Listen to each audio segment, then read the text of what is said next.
سبحان الذي أسرى بعبده ليلا من المسجد الحرام إلى المسجد الأقصى الذي باركنا حوله لنريه من آياتنا إنه هو السميع البصير. وآتينا موسى الكتاب وجعلناه هدى لبني إسرائيل لا تتخذوا من دوني وكيلا ذرية من حملنا مع نوح إنه كان عبدا شكورا. وقضينا إلى بني إسرائيل في الكتاب لتفسدن في الأرض مرتين ولتعلن علوا كبيرا. فإذا جاء وعد أولاهما بعثنا عليكم عبادا لنا أولي بأس شديد فجاسوا خلال الديار وكان وعدا مفعولا. ثم رددنا لكم الكرة عليهم وأمددناكم بأموال وبنين وجعلناكم أكثر نفيرا. إن أحسنتم أحسنتم لأنفسكم وإن أسأتم فلها. فإذا جاء وعد الآخرة ليسوءوا وجوههم ليدخلوا المسجد كما دخلوه أول مرة وليتبروا معنا تتبيرا. عسى ربكم أن يرحمكم إن عدتم عدنا وجعلنا جهنم للكافرين حصيرا. إن هذا القرآن يهدي للتي هي أقوم ويبشر المؤمنين الذين يعملون الصالحات أن لهم أجرا كبيرا. وأن الذين لا يؤمنون بالآخرة أعتدنا لهم عذابا أليما. ويدعو الإنسان بالشر دعاءه بالخير وكان الإنسان عجولا. وجعلنا الليل والنهار آيتين فمحونا آية الليل وجعلنا آية النهار مبصرة لتبتغوا فضلا من ربكم ولتعلموا عدد السنين والحساب. وكل شيء فصلناه تفصيلا. وكل إنسان ألزمناه طائره في عنقه ونخرج له يوم القيامة كتابا يلقاه منشورا. اقرأ كتابك كفى بنفسك اليوم عليك حسيبا. من اهتدى فإنما يهتدي لنفسه ومن ضل فإنما يضل عليها ولا تزر وازرة وزر أخرى وما كنا معذبين حتى نبعث رسولا. وإذا أردنا أن نهلك قرية أمرنا مترفيها ففسقوا فيها فحق عليها القول فدمرناها تدميرا. وكم أهلكنا من القرون من بعد نوح وكفى بربك بذنوب عباده خبيرا بصيرا. من كان يريد العاجلة عجلنا له فيها ما نشاء لمن نريد ثم جعلنا له جهنم يصلاها مذموما مدحورا. ومن أراد الآخرة وسعى لها سعيها وهو مؤمن فأولئك كان سعيهم مشكورا. كلا نمد هؤلاء وهؤلاء من عطاء ربك وما كان عطاء ربك محظورا. انظر كيف فضلنا بعضهم على بعض وللآخرة أكبر درجات وأكبر تفضيلا. لا تجعل مع الله إلها آخر فتقعد مذموما مخذولا. وقضى ربك ألا تعبدوا إلا إياه وبالوالدين إحسانا. إما يبلغن عندك الكبر أحدهما أو كلاهما فلا تقل لهما أف ولا تنهرهما وقل لهما قولا كريما واخفض لهما جناح الذل من الرحمة وقل رب ارحمهما كما ربياني صغيرا. ربكم أعلم بما في نفوسكم إن تكونوا صالحين فإنه كان للأوابين غفورا. وآت ذا القربى حقه والمسكين وابن السبيل ولا تبذر تبذيرا إن المبذرين كانوا إخوان الشياطين وكان الشيطان لربه كفورا. وإما تعرضن عنهم ابتغاء رحمة من ربك ترجوها فقل لهم قولا ميسورا ولا تجعل يدك ممدودة إلى عنقك ولا تبسطها كل البسط فتقعد ملوما محصورا. إن ربك يبسط الرزق لمن يشاء ويقدر إنه كان بعباده خبيرا بصيرا. ولا تقتلوا أولادكم خشية إملاق نحن نرزقهم وإياكم إن قتلهم كان خطأ كبيرا. ولا تقربوا الزنا إنه كان فاحشة وساء سبيلا. ولا تقتلوا النفس التي حرم الله إلا بالحق ومن قتل مظلوما فقد جعلنا لوليه سلطانا فلا يسرف في القتل إنه كان منصورا. ولا تقربوا مال اليتيم إلا بالتي هي أحسن حتى يبلغ أشده وأوفوا بالعهد إن العهد كان مسؤولا وأوفوا الكيل إذا كلتم وزنوا بالقسطاس المستقيم ذلك خير وأحسن تأويلا ولا تقف ما ليس لك به علم إن السمع والبصر والفؤاد كل أولئك كان عنه مسؤولا ولا تمشي في الأرض مرحا إنك لن تخرق الأرض ولن تبلغ الجبال طولا كل ذلك كان سيئه عند ربك مكروها ذلك مما أوحى إليك ربك من الحكمة ولا تجعل مع الله إلها آخر فتلقى في جهنم ملوما مدحورا أفأصفاكم ربكم بالبنين واتخذ من الملائكة إناثا إنكم لتقولون قولا عظيما ولقد صرفنا في هذا القرآن ليذكروا ما يزيدهم إلا نفورا قل لو كان معه آلهة كما يقولون إذا لابتغوا إلى ذي العرش سبيلا سبحانه وتعالى عما يقولون علوا كبيرا تسبح له السماوات السبع والأرض ومن فيهن وإن من شيء إلا يسبح بحمده ولكن لا تفقهون تسبيحهم إنه كان حليما غفورا وإذا قرأت القرآن جعلنا بينك وبين الذين لا يؤمنون بالآخرة حجابا مستورا وجعلنا على قلوبهم أكنة أن يفقهوه وفي آذانهم وقرا وإذا ذكرت ربك في القرآن وحده ولوا على أدبارهم نفورا نحن أعلم بما يستمعون به إذ يستمعون إليك وإذ هم نجوى إذ يقول الظالمون إن تتبعون إلا رجلا مسحورا انظر كيف ضربوا لك الأمثال فضلوا فلا يستطيعون سبيلا وقالوا أئذا كنا عظاما ورفاتا أئنا لمبعوثون خلقا جديدا قل كونوا حجارة أو حديدا أو خلقا مما يكبر في صدوركم فسيقولون من يعيدنا قل الذي فطركم أول مرة فسينغضون إليك رؤوسهم ويقولون متى هو قل عسى أن يكون قريبا يوم يدعوكم فتستجيبون بحمده وتظنون إن لبثتم إلا قليلا وقل لعبادي يقول التي أحسن إن الشيطان ينزغ بينهم إن الشيطان كان للإنسان عدوا مبينا ربكم أعلم بكم إن يشأ يرحمكم أو إن يشأ يعذبكم وما أرسلناك عليهم وكيلا وربك أعلم بمن في السماوات والأرض ولقد فضلنا بعض النبيين على بعض وآتينا داود زبورا قل ادعوا الذين زعمتم من دونه فلا يملكون كشف الضر عنكم ولا تحويلا أولئك الذين يدعون يبتغون إلى ربهم الوسيلة أيهم أقرب ويرجون رحمته ويخافون عذابه إن عذاب ربك كان محظورا وإن من قرية إلا نحن مهلكوها قبل يوم القيامة ومعذبوها عذابا شديدا كان ذلك في الكتاب مسطورا وما منعنا أن نرسل بالآيات إلا أن كذب بها الأولون وأتانا ثمود الناقة مبصرة فظلموا بها وما نرسل بالآيات إلا تخويفا وإذ قلنا لك إن ربك أحاط بالناس وما جعلنا الرؤيا التي أريناك إلا فتنة للناس والشجرة الملعونة في القرآن ونخوفهم فما يزيدهم إلا طغيانا كبيرا وإن قلنا للملائكة اسجدوا لآدم فسجدوا إلا إبليس قال أأسجد لمن خلقت طينا قال أرأيتك هذا الذي كرمت علي لئن أخرتني إلى يوم القيامة لأحتنكن ذريته إلا قليلا قال ذهب فمن تبعك منهم فإن جهنم جزاؤكم جزاء مغفورا واستفزز من استطعت منهم بصوتك واجلب عليهم بخيلك ورجلك وشاركهم في الأموال والأولاد واعدهم وما يعدهم الشيطان إلا غرورا إن عبادي ليس لك عليهم سلطان وكفى بربك وكيلا ربكم الذي يزجي لكم الفلك في البحر لتبتغوا من فضله إنه كان بكم رحيما وإذا مسكم الضر في البحر ضل من تدعون إلا إياه فلما نجاكم البر عرضتم وكان الإنسان كفورا أفأمنتم أن يخسف بكم جانب البر أو يرسل عليكم حاصبا ثم لا تجدوا لكم وكيلا أم أمنتم أن يعيدكم فيه تارة أخرى فيرسل عليكم قاصفا من الريح فيغرقكم بما كفرتم ثم لا تجدوا لكم علينا به تبيعا ولقد كرمنا بني آدم وحملناهم في البر والبحر ورزقناهم من الطيبات وفضلناهم على كثير ممن خلقنا تفضيلا يوم ندعو كل أناس بإمامه فمن أوتي كتابه بيمينه فأولئك يقرؤون كتابهم ولا يظلمون فتيلا ومن كان في هذه أعمى فهو في الآخرة أعمى وضل سبيلا وإن كادوا ليفتنونك عن الذي أوحينا إليك لتفتري علينا غيره وإذا لاتخذوك خليلا ولولا أن ثبتناك لقد كدت تركن إليهم شيئا قليلا إذا لأذقناك ضيف الحياة وضيف الممات ثم لا تجد لك علينا نصيرا وإن كادوا ليستفزونك من الأرض ليخرجوك منها وإذا لا يبغون خلافك إلا قليلا سنة من قد أرسلنا قبلك من رسلنا ولا تجد لسنتنا تحويلا أقم الصلاة لدلوك الشمس إلى غسق الليل وقرآن الفجر إن قرآن الفجر كان مشهودا ومن الليل فتهجد به نافلة لك عسى أن يبعثك ربك مقاما محمودا وقل رب أدخلني مدخل صدق واخرجني مخرج صدق واجعل لي من لدنك سلطانا نصيرا وقل جاء الحق وزهق الباطل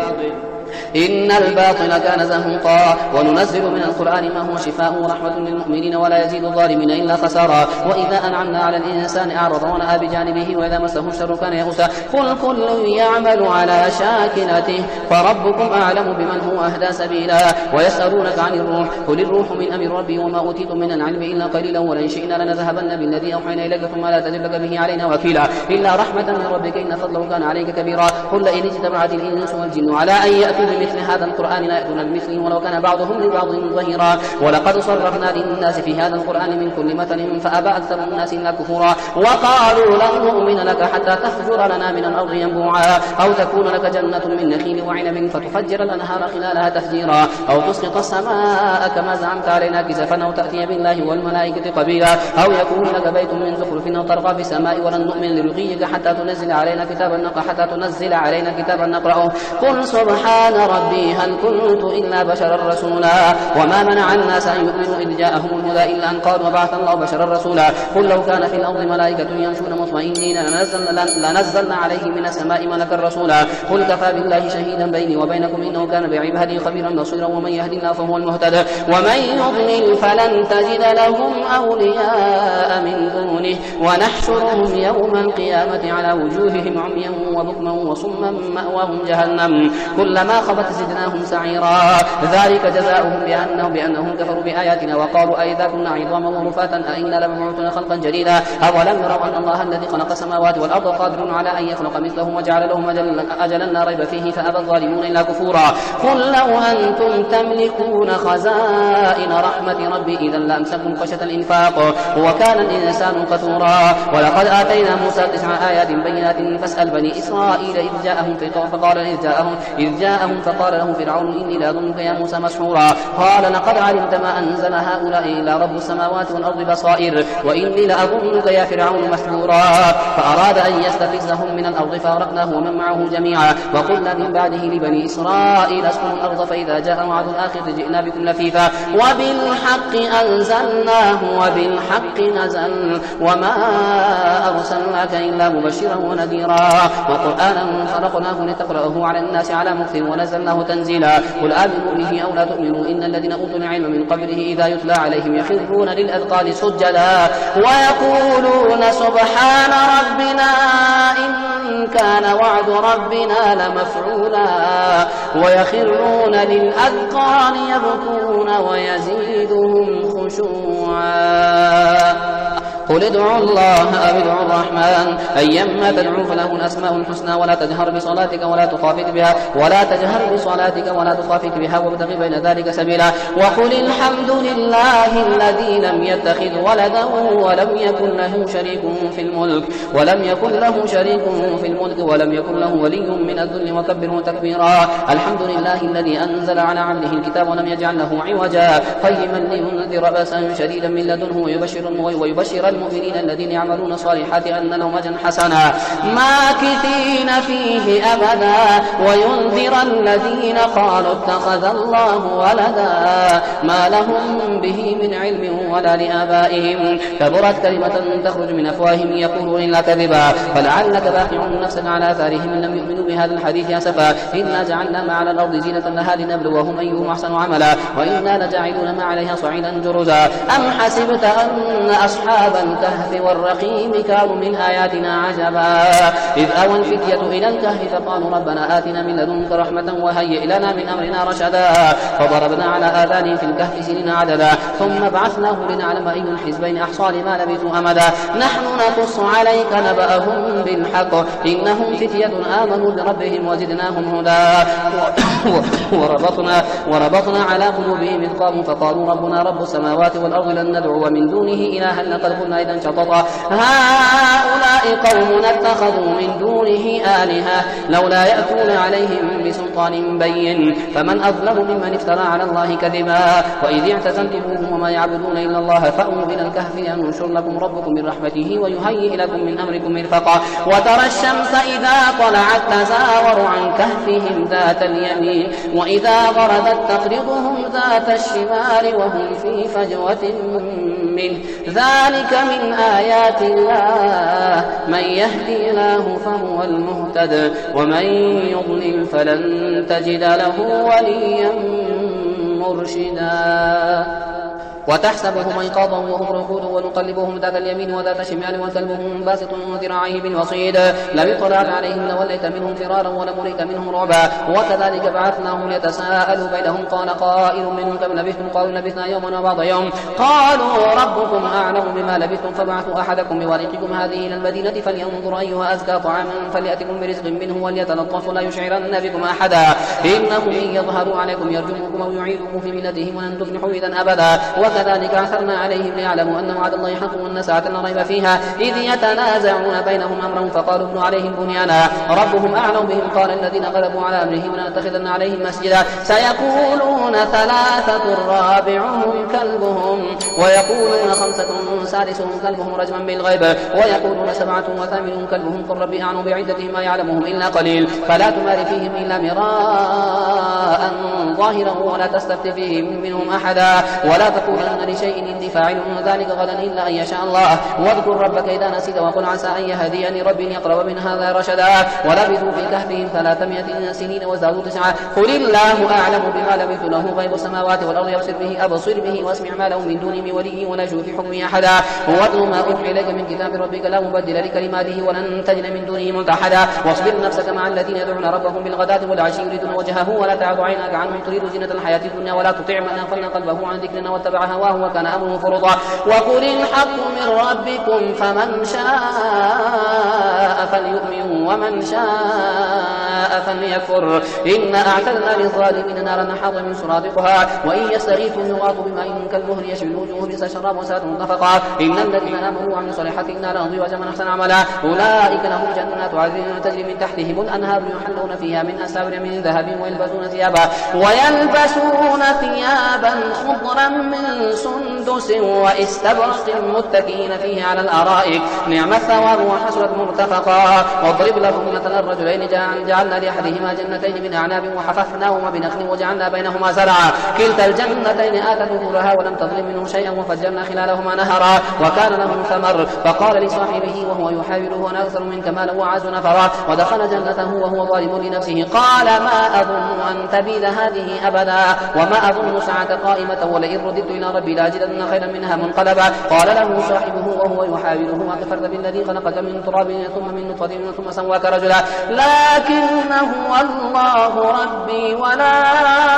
أشرك بربي أحدا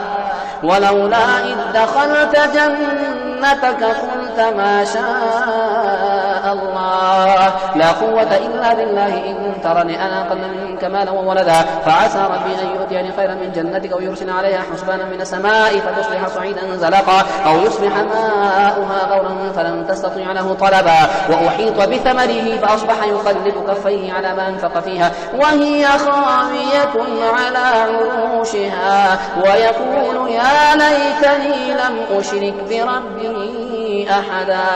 ولم تكن له فئة ينصرونه من دون الله وما كان منتصرا هنالك الولاية لله الحق هو خير ثوابا وخير عقبا واضرب لهم مثلا الحياة الدنيا كماء أنزلناه من السماء فاختلط به نبات الأرض فأصبح هشيما تذروه الرياح وكان الله على كل شيء مقتدرا المال والبنون زينة الحياة الدنيا والباقيات الصالحات خير عند ربك ثوابا وخير أملا ويوم نسير الجبال وترى الأرض بارزة وحشرناهم فلم نغادر منهم أحدا وعرضوا على ربك صفا لقد جئتمونا كما خلقناكم أول مرة بل زعمتم أن نجعل لكم موعظا ووضع الكتاب فترى المجرمين مشفقين مما فيه ويقولون يا ويلتنا ما لهذا الكتاب لا يغادر صغيرة ولا كبيرة إلا أحصاها ووجدوا ما عملوا حاضرا ولا يظلم ربك أحدا وإذ قلنا للملائكة اسجدوا لآدم فسجدوا إلا إبليس كان من الجن ففسق عن أمر ربه فتتخذونه وذريته أولياء من دوني وهم لكم عدو بئس للظالمين بدلا ما أشهدتهم خلق السماوات والأرض ولا خلق أنفسهم ما كنت متخذا المضلين عضدا ويوم يقول نادوا شركائي الذين زعمتم فدعوهم فلم يستجيبوا لهم وجعلنا بينهم موبقا ورأى المجرمون النار فظنوا وظنوا أنهم واقعوها ولم يجدوا عنها مصرفا. ولقد صرفنا في هذا القرآن للناس من كل مثل وكان الإنسان أكثر شيء جدلا وما منع الناس أن يؤمنوا إذ جاءهم الهدى ويستغفروا ربهم إلا أن تأتيهم سنة الأولين أو يأتيهم العذاب قبلا وما نرسل المرسلين إلا مبشرين ومنذرين. ويجادل الذين كفروا بالباطل ليدحضوا به الحق واتخذوا آياتي وما منذر هزوا. ومن أظلم ممن ذكر بآيات ربه فأعرض عنها ونسي ما قدمت يداه إنا جعلنا على قلوبهم أكنة أن يفقهوا وفي آذانهم وقرا وإن تدعوهم إلى الهدى فلن يهتدوا إذا أبدا وربك الغفور ذو رحمة لو يأخذهم بما كسبوا لعجل لهم العذاب بل لهم موعد لن يجدوا من دونه موئلا وتلك القرى أهلكناهم لما ظلموا وجعلنا لمهلكهم موعدا. وإذ قال موسى لفتاه لا أبرح حتى أبلغ مجمع البحرين أو أمضي حقبا فلما بلغا مجمع بينهما نسيا حوتهما فاتخذ سبيله في البحر سربا فلما جاوزا قال لفتاه آتنا غداءنا لقد لقينا من سفرنا هذا نصبا قال أرأيت إذ أوينا إلى الصخرة فإني نسيت الحوت وما أنسانيه إلا الشيطان أن أذكره واتخذ سبيله في البحر عجبا قال ذلك ما كنا نبغي فارتدا على آثارهما قصصا فوجدا عبدا من عبادنا آتيناه رحمة من عندنا وعلمناه من لدنا علما قال له موسى هل أتبعك على أن تعلمني بما علمت رشدا قال إنك لن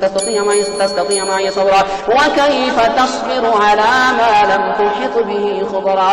قال ستجدني إن شاء الله صابرا ولا أعصي لك أمرا قال فإن اتبعتني فلا تسألني عن شيء حتى أحدث لك منه ذكرا فانطلقا حتى إذا ركب في سفينة خلقها قال خلقتها لتغرق أهلها لقد جئت شيئا إمرا قال ألم أقل إنك لن تستطيع معي صبرا قال لا تؤاخذني بما نسيت ولا ترهقني من أمري عسرا فانطلقا حتى إذا لقيا غلاما فقتله قال أقتلت نفسا زكية بغير نفس لقد جئت شيئا